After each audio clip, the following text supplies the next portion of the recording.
आए, दोनों का पर्पज गौर करने लायक है।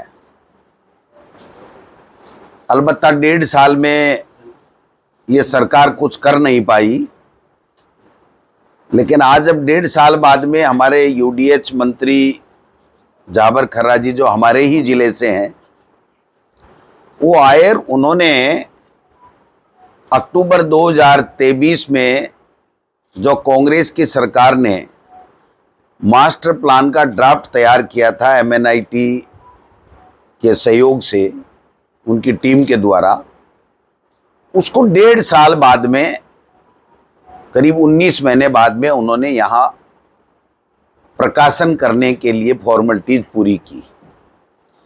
पहली बात तो मैं ये कहना चाहता हूं कि ये 1.5 साल क्यों लगे। 1.5 साल में उन्होंने क्या किया? केवल एक विधिक राय लेने के अलावा कुछ भी नहीं किया। जो विधिक राय, मैं समझता हूं कि जो आपत्तियां मांग करके 1 महीने का जो समय दिया जाता है, उसमें भी ली जा सकती थी, क्योंकि अब जो आपत्तियां आएंगी उसमें भी विधिक राय अनिवार्य होगी अगर कोई ऐसी आपत्ति आएगी तो। एक आलपिन की नोक जितना काम इन्होंने 1.5 साल में किया नहीं, 20 बार से अधिक बयान बदले, और जो काम यहाँ के यूआईटी के अधिकारियों और कर्मचारियों को करना था, उसका जश्न मनाने के लिए हमारे मंत्री जी आए। हम सीकर के लोग उनका स्वागत करते हैं, चूंकि वो हमारी सरकार के मंत्री हैं, हमारे जिले से हैं। लेकिन मैं जो कहना जा रहा हूं कि ये जो 1.5 साल का समय इन्होंने जानबूझ करके निकाला, या इनकी अनभिज्ञता से निकला, या इनकी नासमझी से निकला, या सरकार की जो धीमी गति है उसके कारण से निकला, ये तो वो ज्यादा बताएंगे। लेकिन मैं ये कहना चाहता हूं कि उसके कारण से इस शहर में इतनी अवैध कॉलोनियां, जो इनके मास्टर प्लान के लीक होने के कारण से जो सुविधा क्षेत्र इस मास्टर प्लान में आज जो प्रकाशित किया उसमें है, उसमें वहां पर कॉलोनियां बस गई। वो बेचारे गरीब लोग जिन्होंने अपनी गाड़ी कमाई से उन प्लॉटों को लिया, अब उनके सामने संकट खड़ा हो गया कि उनको जीवन भर कभी पट्टा नहीं मिल पाएगा। इस 1.5 साल के दौरान जो पेराफेरी एरिया था, और जिसमें सरकार का नियम था कि अगर किसी राजस्व गांव की 500 मीटर की परिधि में अगर कोई भूमि आती है तो उसको आप अप्रूव कर सकते हो, इस कानून का फायदा उठा करके इस मास्टर प्लान के अंदर दर्शाई गई वो तमाम भूमियां जो रेजिडेंशियल नहीं हैं, औने पौने दामों में लोगों ने खरीदी, और औने पौने दामों में लोगों ने खरीद करके और पुराने कानून का फायदा उठा करके उन्होंने यूआईटी से अप्रूव करा लिया और उनको प्लाट बेच दिया। यानी आज इस सरकार के लिए इस मास्टर प्लान के प्रकाशन के बाद में सरकार के लिए, यूआईटी के लिए वो कमिटमेंट हो गया कि जब आपने उनको पट्टा दिया है, उनको अप्रूव किया है, तो आप किसी भी सूरत में उनको डिस्टर्ब नहीं कर सकते। यानी आपका मास्टर प्लान जो आपकी गलती के कारण से लीक हो गया और आपकी नासमझी के कारण से 1.5 साल देरी से आया, उसके कारण से इस पूरे मास्टर प्लान को आपको दोबारा रिवाइज करना पड़ेगा। आपके पास इसके अलावा कोई चारा नहीं। माननीय मंत्री महोदय ने विधानसभा में यह कहा था कि मेरे पास 20 शिकायतें आई हैं और कई भूमाफिया और कई राजनेताओं का गठजोड़ इसके अंदर शामिल है। मैं इस काम को डिस्टर्ब नहीं करना चाहता था मंत्री महोदय के, क्योंकि सरकार में है, हमारे मंत्री हैं और जिले के हैं, मेरे साथ प्रधान भी रहे हैं, मैं उनकी इज्जत करता हूं, हरलाल सिंह जी के बेटे भी हैं। लेकिन उनसे कोई ये पूछे कि इस 15 महीने में उन राजनेताओं का, उन भूमाफियाओं का कोई गठजोड़ आपके सामने आया किसी के खिलाफ आपने कोई एफआईआर दर्ज की या कोई चीज, तो आपको बतानी चाहिए थी। आपको सस्पेंस क्रिएट करके अपनी विफलताओं को, अपनी नाकामी को छिपाने का आपको कोई अधिकार नहीं था। आप जनता को भ्रमित करके अपनी नाकामी को छिपाने के लिए केवल जो बाबू यहां से प्रकाशन कर सकता था उसके लिए यहां मंत्री आया। ये तो है हमारे यूडीएच मंत्री जी की बात। इस पे कोई सवाल होगा तो मैं ले लूंगा, लेकिन फिर दिया कुमारी जी की भी बात कर ही लेता हूं। वो किस लिए आई? वो आई कि साहब आपातकाल का वो कौन सा 50 साल का काला दिवस मना रही है। राजतंत्र के लोग, लोकतंत्र क्या होना चाहिए ये सिखाने के लिए दिया कुमारी जी यहाँ आई। मैं उनका भी यहाँ का विधायक होने के नाते सीकर का उनका स्वागत करता हूँ। लेकिन जिस इंदिरा जी की आप बात कह रहे हो, उन्होंने गलती भी स्वीकार की। लेकिन जो तुम्हारा बीजेपी का पैतृक संगठन है आरएसएस, बाला साहब देवरस, उन्होंने इंदिरा गांधी जी के इस फैसले का स्वागत किया था। इंदिरा गांधी जी ने उसको गलती को स्वीकार किया था। और मोरारजी देसाई के समय जब ये वापस कानून हटा तो इंदिरा जी ने इसका समर्थन किया था। और उसके बाद में इन्हीं दिया कुमारी जी के पिता श्री भवानी सिंह जी ने कांग्रेस पार्टी से लोकसभा का जयपुर से चुनाव लड़ा था और इंदिरा गांधी जी के बड़े बड़े जयकारे किए थे, होर्डिंग लगाए थे। आज भी हो सकता है एक आधी फोटो उनके घर पे या उनके महल में मिल सकती है, क्योंकि पिताजी की तो होगी, पिताजी की होगी तो इंदिरा जी की भी होगी, कांग्रेस की भी होगी। तो ऐसे समय व्यर्थ करते हुए घूम रहे हैं। कल परसों मुख्यमंत्री जी जैसलमेर गए, कोई पता नहीं क्या क्या अभियान लाते हैं, अभियानों का नाम याद नहीं रहता। आपके रहता हो तो बताना।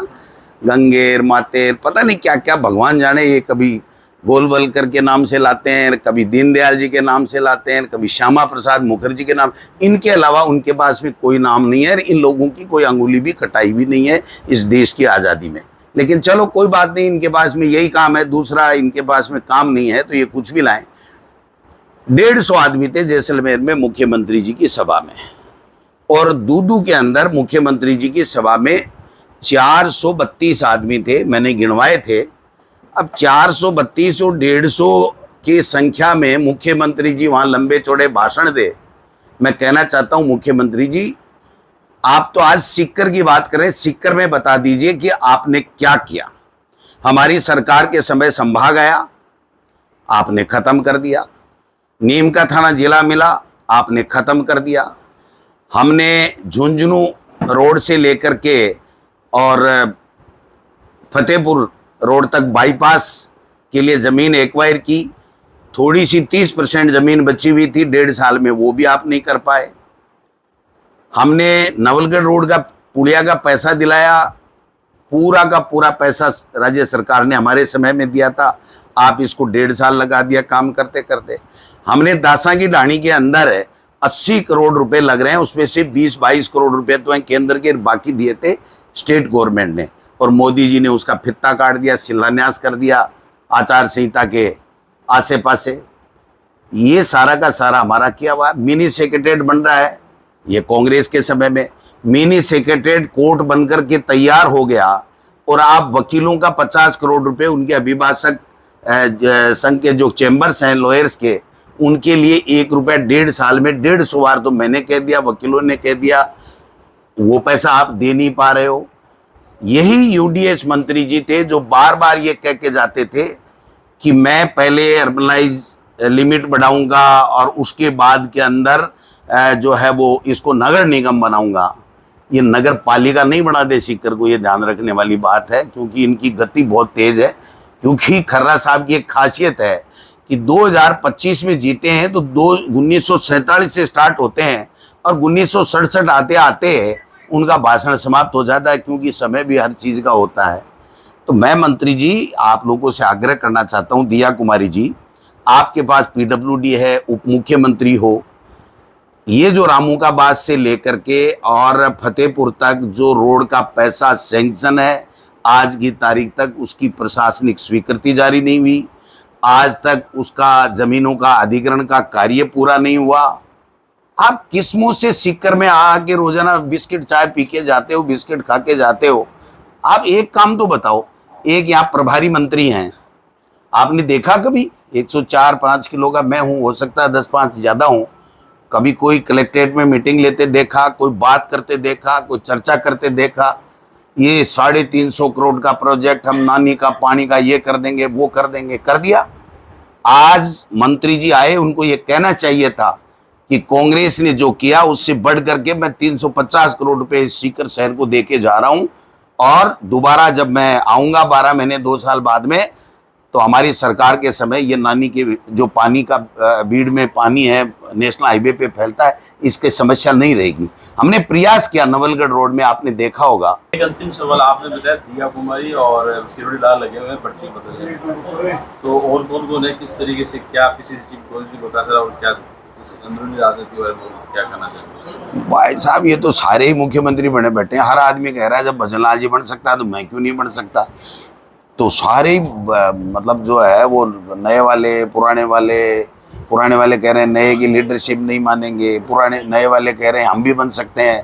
तो ये जो सर्कस चल रहा है ना, ये राजस्थान के लिए ठीक नहीं है, इसको ठीक करना चाहिए। और ऊपर से एक संदेश देना चाहिए आकर के। अब वो नड्डा जी आए, बिखेर गए रायता, नड्डा जी आके गए, इसको मत मानो, ये भजनलाल कुछ नहीं है, इसको मत मानो, हमारी विचारधारा को मानो।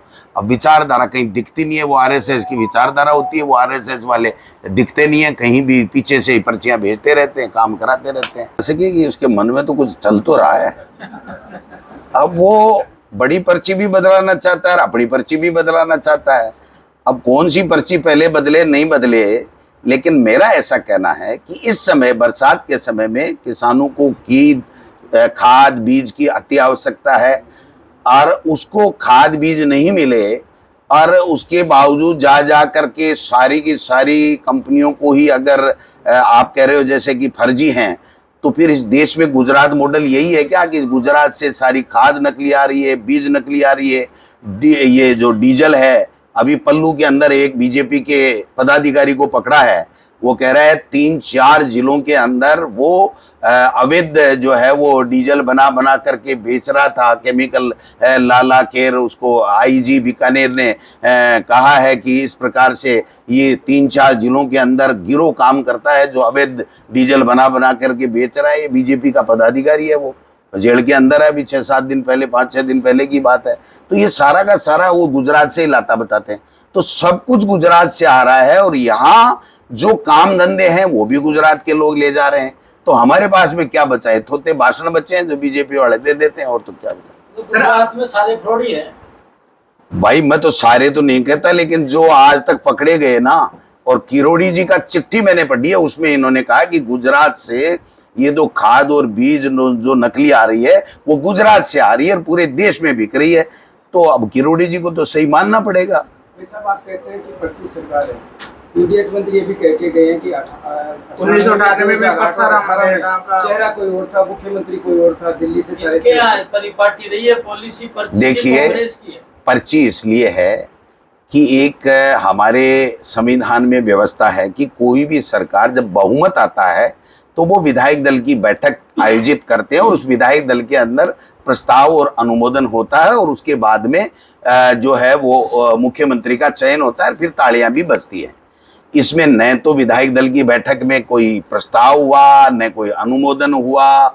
एक राजनाथ सिंह जी ने पर्ची दी और उस पर्ची से वो बन गए। तालियां नहीं बजी तो फिर 2 मिनट बाद में कहा कुछ तो बजाओ, कुछ तो बजाओ, तो फिर तालियां बजी। तो जो इन्होंने नोटंकी की उसकी बात कर रहे हैं हम। तो फिर भी मुख्यमंत्री तो हमारा भी मुख्यमंत्री है। अगर मुख्यमंत्री जो काम करे उसकी प्रशंसा भी हम करेंगे, लेकिन काम मुख्यमंत्री जी कर नहीं पा रहे हैं, निर्णय कोई ले नहीं पा रहे हैं, मंत्री उनकी मानते नहीं है, मंत्री एमएलए की चलती नहीं है, और ब्यूरोक्रेसी हावी है, और ब्यूरोक्रेसी पूरी की पूरी इस भ्रष्टाचार में लिप्त है। और कई बजरी माफिया, ये इनमें से भी जो है वो बीजेपी वाले भी काफी बन गए हैं। धीरे धीरे ये सारे इनके हथकंडे सामने आएंगे तो हम लोग चर्चा करते रहेंगे।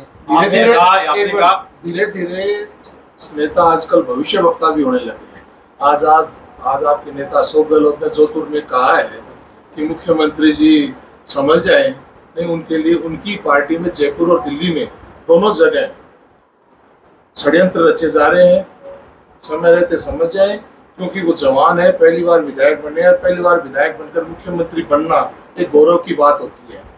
तो मुख्यमंत्री जी ने, जो आपके एक्स सीएम है, उन्होंने घोषणा की है कि वो षड्यंत्र के शिकार हो रहे हैं। तो आप भी कभी कभी कहते रहते हैं, कई प्रकार की भविष्यवाणियां करते रहते हैं, आपका इस बारे में क्या मत है? देखिए, मुख्यमंत्री 3 बार रहे और उसकी बात के ऊपर मैं फिर टिप्पणी करूं या उसको पूरा एक्सप्लेन करूं या मैं नकारूं, मेरे में इतनी हिम्मत नहीं है या ताकत नहीं है या मेरे में इतना ज्ञान नहीं है। उन्होंने जो कुछ कहा अपने विवेक से सोच समझ के कहा होगा, लेकिन मैं ये कह सकता हूँ, गारंटी सहित कह सकता हूँ कि ये पर्चियां कायम नहीं रहेंगी। अगर ये पर्चियां कायम रहेंगी तो भाई साहब भगवान धनी है इस राजस्थान का, तो इतनी सी बात है। तो क्या समझे, ये पर्ची कब तक बदली जा सकती है? भाई साहब कुछ भी हो सकता है। देखो सर, आप ये शुभचिंतक के रूप में बोल रहे हो, मतलब क्या है? भाई साहब, मैं राजस्थान के जनता के हित में बोल रहा हूँ कि उनको थोड़ी तकलीफ हो, करंट लगे, उनको थोड़ा गुस्सा आए, वो लोगों का काम करें, क्योंकि 5 साल तो यही रहने हैं, बीजेपी रहनी है। तो जब बीजेपी रहनी है तो काम होना चाहिए जनता का, तो इसलिए बोलता हूं मैं। तो बाकी देखो, जो चीज मैं बोलता हूं फिर हो जाती है आगे चल करके। 4-6 घंटे के लिए जब बरसात आती है, पानी भरता है, उसका भी स्थायी समाधान हमको और करना पड़ेगा। और नगर परिषद ने जिस प्रकार से 5 साल में इस नगर का विकास किया, आप आए हो तो 100-250 करोड़ रुपए दे करके जाते हैं, ऐसे किसी बहन बेटी के जाते हैं तब भी 150 रुपए दे करके आते हैं, हमारे परंपरा रही है। तो एक मंत्री यहाँ आए और कुछ भी नहीं दे करके जाए और ये खाली ये कह करके जाए कि कांग्रेस में ऐसा हो गया, वो भूमाफिया का राज चल रहा था। भूमाफिया का राज तो मंत्री जी आपके यहाँ चल रहा है। मैं कहना चाहता हूं कि इस 1.5 साल में आपके लोगों ने यहाँ पर जो तांडव नृत्य इस जमीनों के अंदर गलत काम करके मचाया है, उसकी अगर आप जांच कराओ, आप में जरा भी हिम्मत है, अगर हम में से कोई निकलेगा तो दोषी निकलेंगे तो हम जेल जाएंगे, हमें कोई तकलीफ नहीं है 1 इंच भी। लेकिन आप कराओ तो सही। खाली ये सस्पेंस क्रिएट करना, उन लोगों ने कौन जमीन के धंधे करता था, कौन नहीं करता था, जिसमें दम है वो सभी धंधे करते हैं, कोई न कोई करता ही होगा। आप नहीं करते हो, आपकी मर्जी की बात है। सवाल ये है कि धंधा कोई भी करना किसी के लिए बुरा नहीं है। अगर गलत धंधा करता है और आपकी डबल इंजन की आप कह रहे हो सरकार है और उन गलत धंधे वालों को नहीं पकड़ करके उनको सजा नहीं दिलाती है, तो फिर आपका कोई कहना मायना नहीं रखता है। व्यर्थ में थूक बिलोई करने से कोई फायदा नहीं है। इसलिए मंत्री जी से मैं आग्रह करना चाहता हूं कि इसको 30 दिन की जन सुनवाई के बाद में ऐसे ही 19 महीने इसको फाइनल करने में मत लगा देना, मेरा तो यही आग्रह है।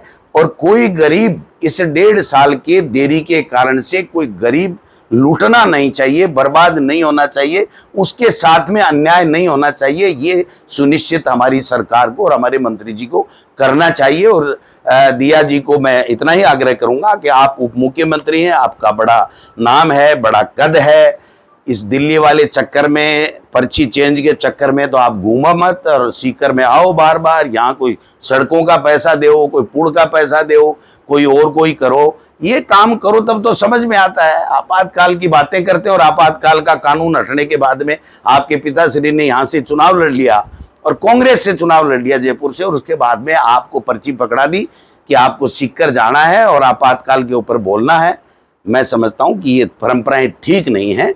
जनता के लिए, लोकतंत्र में जनता माई बाप है, प्रजातंत्र में जनता माई बाप है, उसकी सुविधा के लिए जो भी सरकार बनती है उसको जितना अपना प्रयास होना चाहिए वो कर करके जनता को देना चाहिए। आप बताओ साहब, हम तो नहीं दे पाए, लेकिन पत्रकारों को प्लाट देने चाहिए कि नहीं देने चाहिए? 1.5 साल हो गए, क्यों नहीं देने चाहिए? अब तो वो जमीन भी, पहले हमारे समय में चारागाह भूमि थी।